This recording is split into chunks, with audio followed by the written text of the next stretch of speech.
We have our next speaker is Lyndsey Havens, senior editor at Billboard. She's joining from the US East Coast.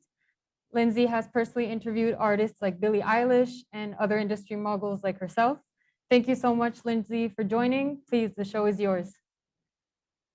Hi, thank you so much for having me. I'm thrilled to be included. I'm going to share my screen and then we can get going. Of course, go ahead. Okay, great. So just a quick about me. Like you said, I'm a senior editor at Billboard. I had previously contributed to the Chicago Tribune, Consequence of Sound, Tone Audio, and elsewhere. I actually started at Billboard as an intern in 2016, and then I just never left. I'm originally from Chicago and now based in Brooklyn, New York, and our offices are in Manhattan and also Los Angeles. So I think in order to sort of talk about the future of the industry and where we're going, it's really essential to sort of look back on the past year and how we got here. So pretty early on, I reported on some of the early pandemic pivots that we were seeing. So the first piece I did was why holding an album until touring resumes might be a bad move. And looking back now, this is a bit funny because of course no one would want to hold an album for, over a year, almost 2 years, but at the time, we just had no idea how long it would be until live music could safely return.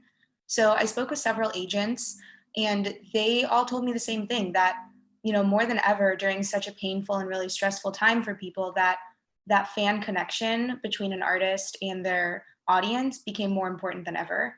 And no one wanted to miss out on that engagement. And just like we all lean on our favorite artists and favorite music during a really hard time, artists lean on their fans just as much.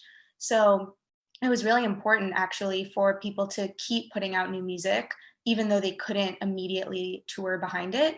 And it also allowed them to explore new ways of promotion. So obviously we've all seen live streams. I'm sure we've all watched a live stream in the past year for maybe the first time. A lot of artists started to do audiobooks as well, which was another way to make some revenue and also tie in a new album. And then we'll get into Dua Lipa, who her Future Nostalgia campaign really established a blueprint for what to do really well during we're all sick of hearing the word unprecedented, but during an unprecedented time to release an album. She was one of the first major pop stars to put out an album in the pandemic. And so that allowed her, as her team said, to sort of become a pioneer for what to do. So early on, she did a lot of late night TV performances. And I think we all got used to seeing people just sitting on their couch, maybe with a guitar, maybe with a mic. Dua took it a step further. She used her creative team and got a green screen involved, which has now sort of become the norm. But back then, it was really innovative and exciting to watch someone give a late night TV performance in a way that we had never seen before. Her team also talked about, they had invested all this money to do Times Square campaigns, on the virtual screens, which usually get a ton of eyes. But when no one is walking through Times Square, they had to redirect those funds and they invested them more in TV ads and places where people were turning more of their attention to. So obviously the internet and TV was huge at the time. That's all anyone was doing. A few other things that they said, she really ramped up her social media presence. Like I said, that fan engagement and connection became more important than ever.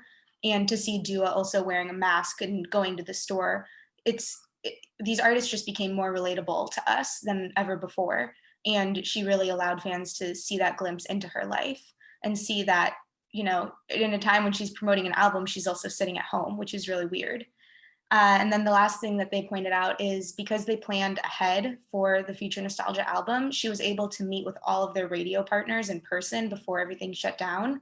And that became hugely beneficial because they were all aligned with how to promote these songs, how to promote the singles as they were coming out. Obviously, artists can no longer meet in person with radio programmers, but something that I've discovered more recently with an artist like Tate McRae, who's a lot more emerging, her team told me that she was actually able to meet with radio stations, 100 in a week, because she could sit there on Zoom and knock them out. There was no travel involved.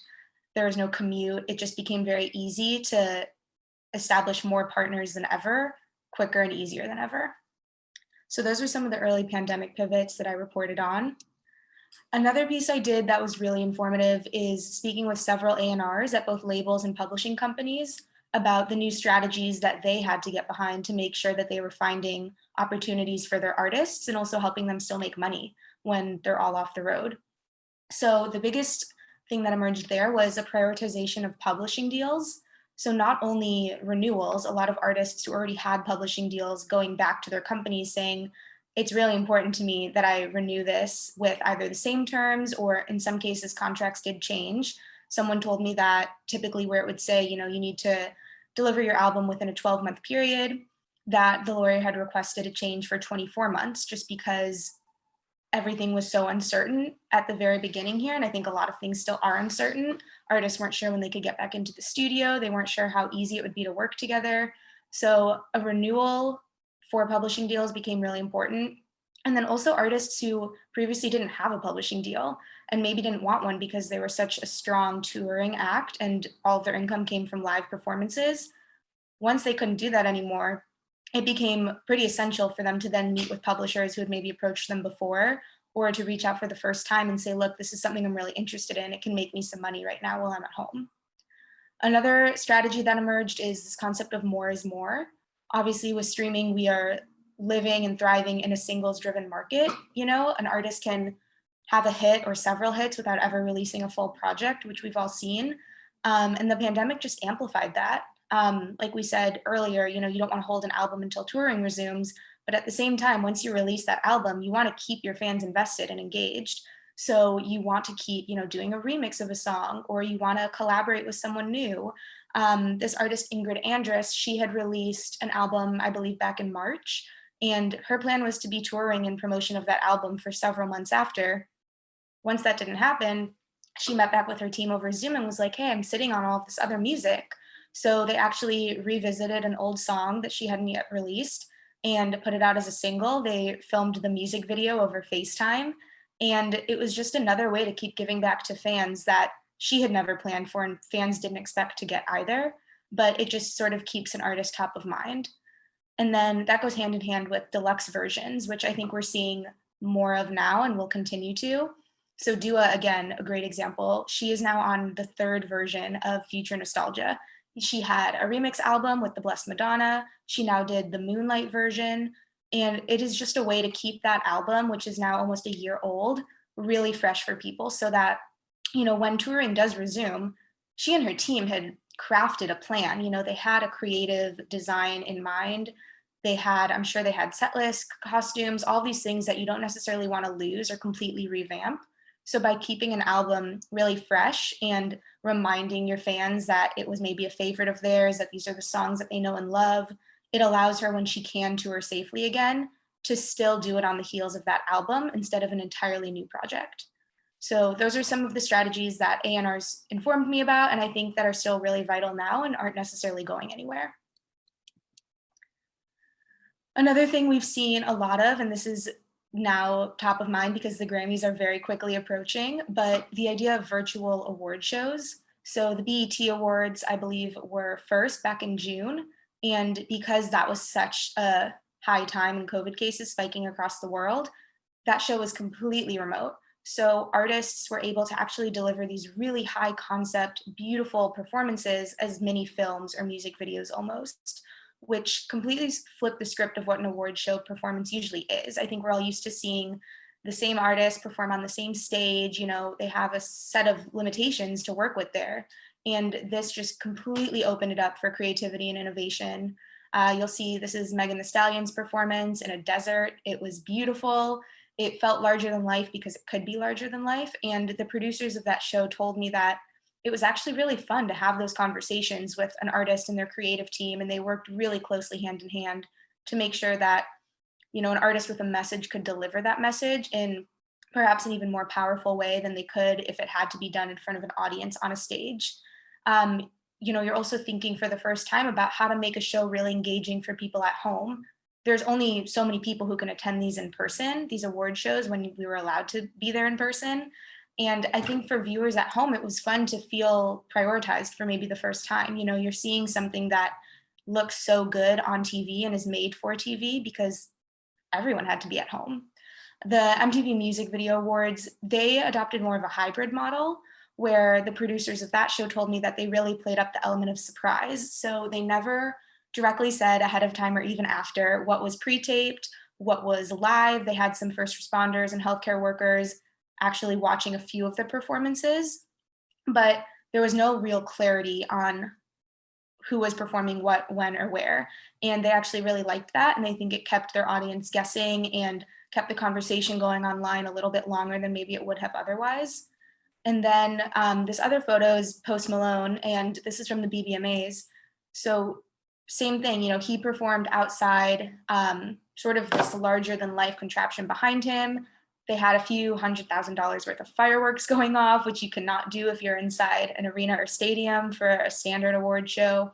And his creative director, and I also spoke with The Weeknd's creative director, said the same thing, that, they felt like they were really able to inject something fresh and new to what may have otherwise felt like a stale award show performance. And after having a taste of that freedom, I don't think anyone really wants to let that go. So I don't necessarily see this completely going away when award shows can happen in person again. I feel pretty confident that some hybrid model will stick around, just because if you are an artist and you love to do a larger than life performance, what better way to do it than during a huge award show where you might be up for a top honor that night?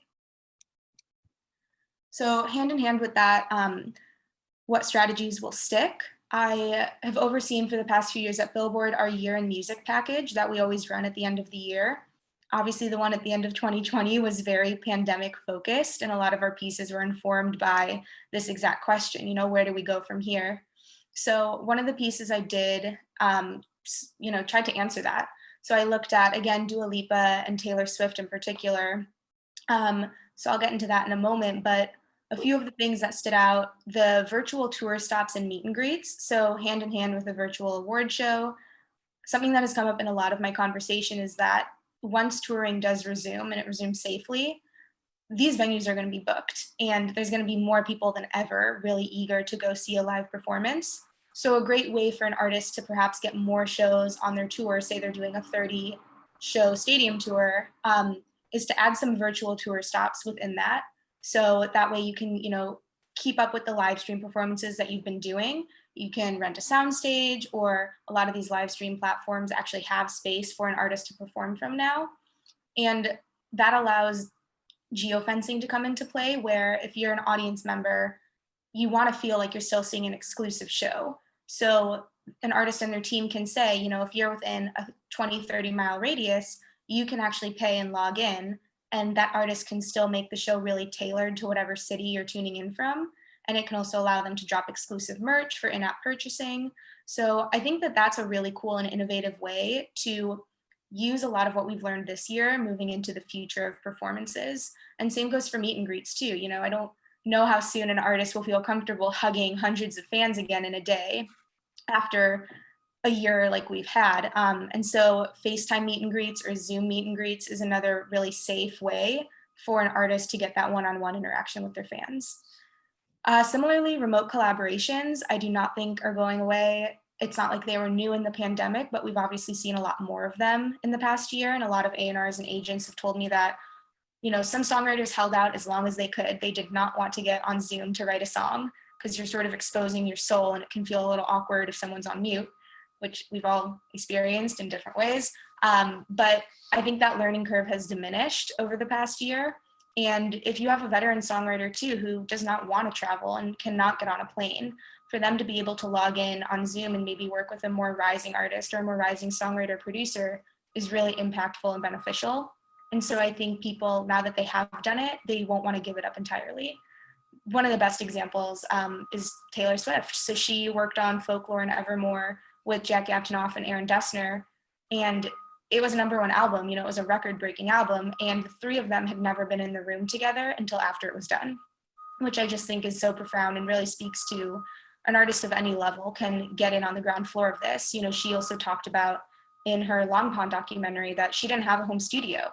She was one of those artists who loved to go into a studio and have that feeling of working from elsewhere. But for the first time, she had to set up some gear and a mic and send files to one another. And she's not alone in that. A lot of artists for the first time did have to figure out how to work from home, just like we all did. Some of our companies sent us gear, labels likewise sent their artists the gear to make sure that they could continue to be successful and productive over the past year. And then the last thing is, which we talked about earlier with publishing deals, is the spike of catalog sales that we're seeing right now. a lot of the headlines are taken up by veteran acts who are selling their catalogs for millions of dollars. So I recently reported on what does that mean for the next generation of songwriters, you know, the ones who are in their 30s, 40s, who have not yet hit the peak in their career, but who have several hits already under their belt. And what a lot of managers have told me to that end is that it is like such a smart investment to make.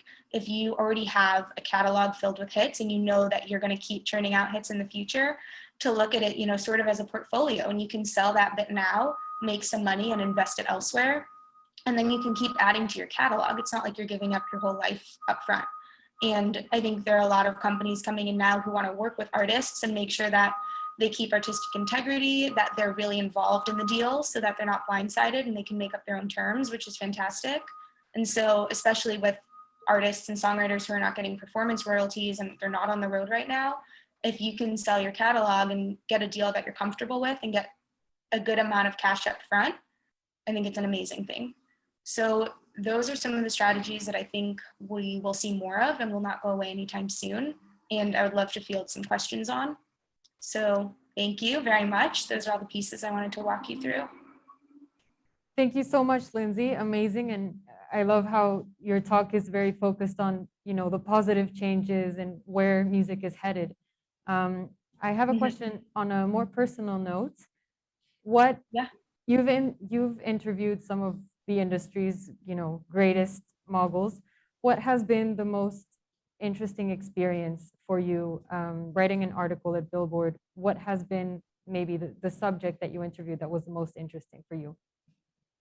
Yeah, I think I have to go with Billie Eilish. I know you mentioned her at the top.